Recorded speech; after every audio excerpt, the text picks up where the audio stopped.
let's talk about the etymology of the names of countries in the Middle East. After all, it's clear that every name has a meaning that indicates the history and heritage of the people or the place. For example, Syria is named after the word Ashuria, the kingdom which ruled its territory from the 10th century BCE to the 7th century BC. Jordan is named after the Jordan River on its western border. Lebanon is named after Mount Lebanon, the highest and most central mountain range in the country, named for its white color. Saudi Arabia, for example, is named after Saud bin Muhammad, the father of the Saudi dynasty. So what about Israel? Why Israel is called this name? This name is from the time of the Bible, when God gave this name to Jacob after he won the fight against an angel. Jacob was one of the forefathers of the Jewish people, and from his sons came the 12 tribes of Israel, Bnei Israel, Bani Israel. By the way, the sons of Israel are mentioned not only in the Bible, but also in the New Testament and the Quran. And now let's get to Palestine. What is the origin of the name Palestine?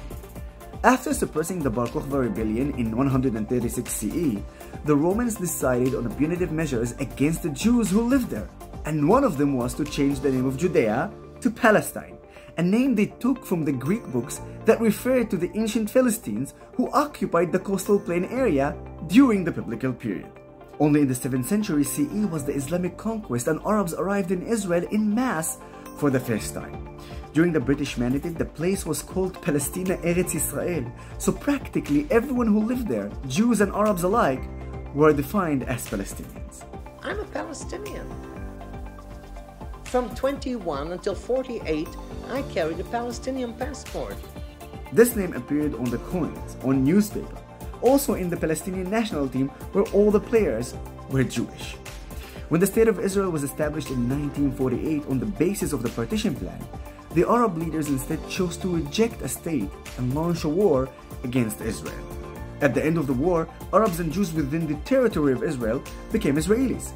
Later in the 1960s, the Palestinian Arab identity was born in the territories not included in Israel, mainly Gaza and the West Bank, which from 1948 to 1967 was illegally occupied by Jordan. You can learn a lot of information from the origin of names. And while you can argue over narratives, you cannot change history.